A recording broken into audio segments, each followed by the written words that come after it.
What do you think is the scariest thing? Falling from a great height or encountering a spider? Today, we'll dive deeper into these kinds of fears and talk about phobias. Above all, why does mankind fear? Why is fear the most fundamental and most unsettling emotion of humanity?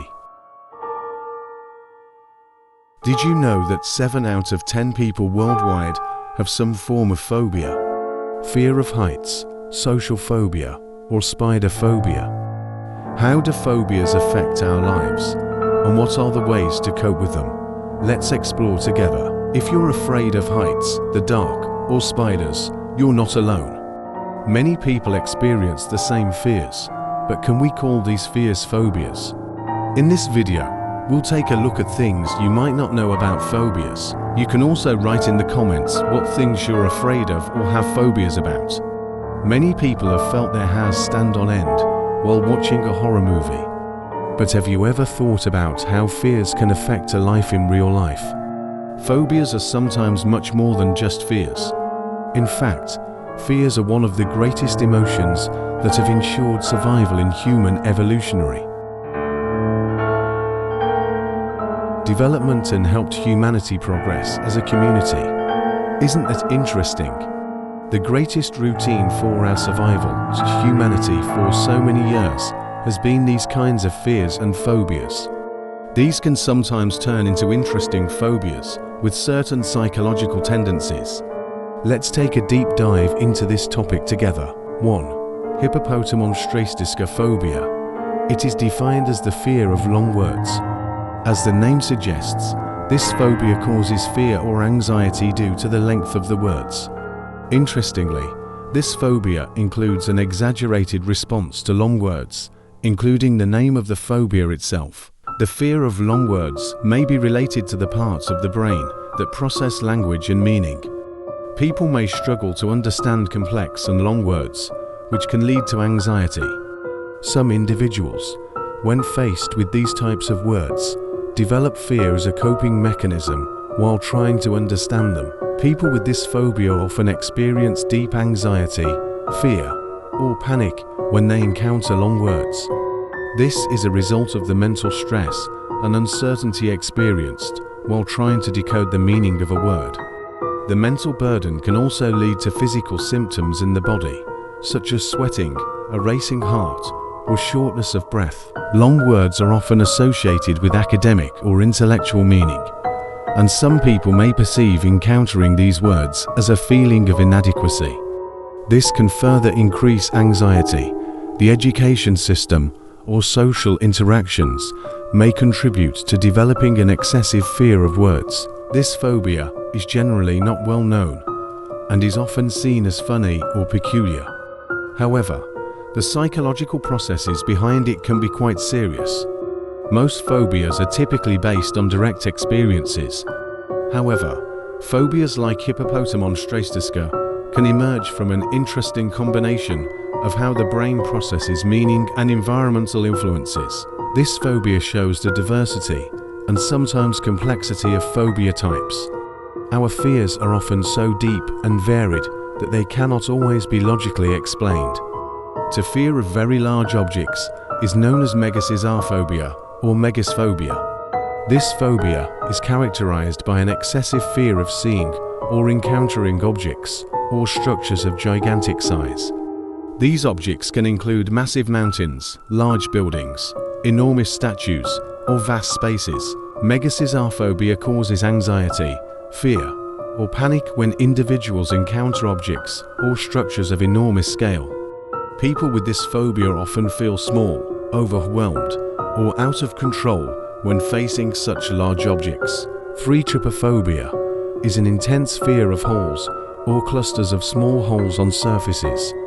This phobia is often triggered when people encounter small, symmetrical holes, especially on natural objects, certain animal skins, or specific artificial surfaces. Trypophobia triggers feelings of fear, disgust, or anxiety when individuals come across objects with holes or clusters of small holes. These holes are typically seen as small, evenly spaced, and arranged symmetrically. The origins of this phobia are not fully understood, but some theories suggest that clusters of holes may remind humans of parasites, wounds, or poisonous creatures found on animal skins in nature.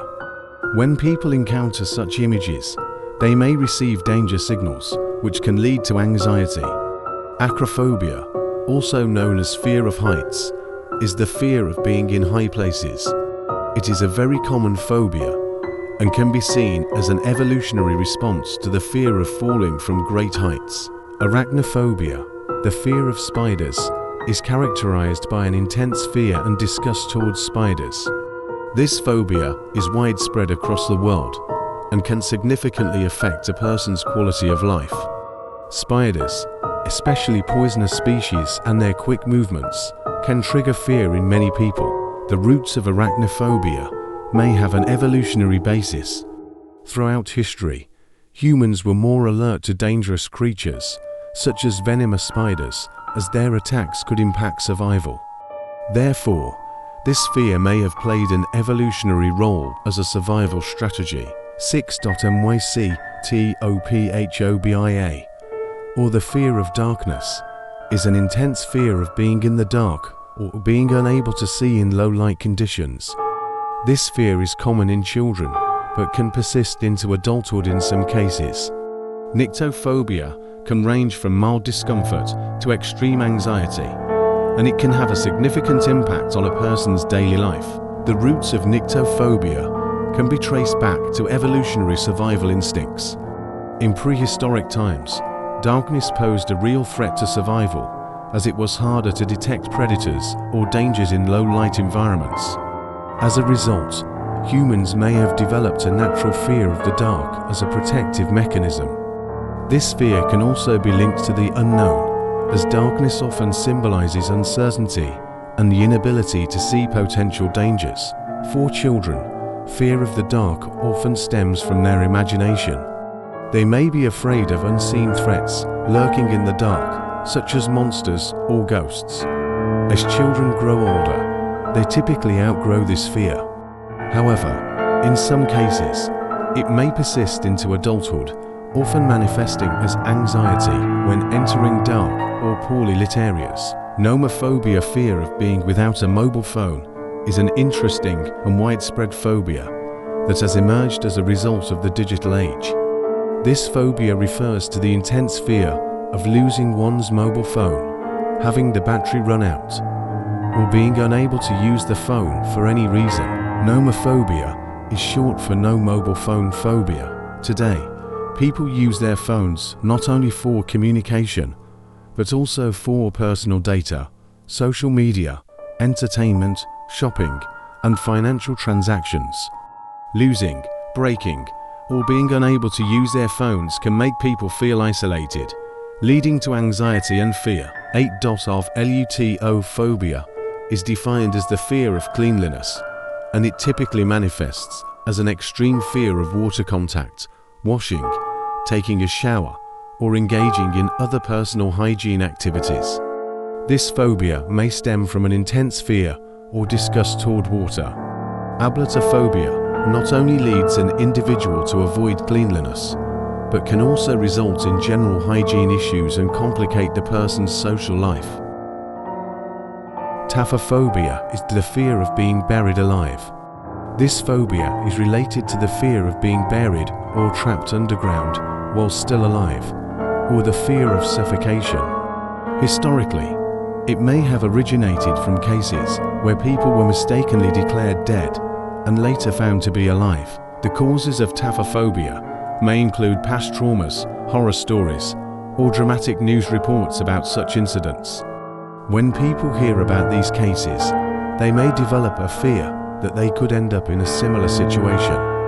Additionally, some individuals may have a deep-rooted fear of being trapped or confined, which leads to the development of this phobia.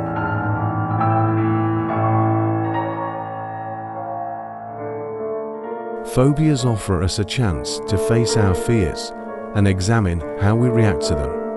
Ultimately, the key to overcoming a phobia is understanding it, reflecting on it, and confronting it.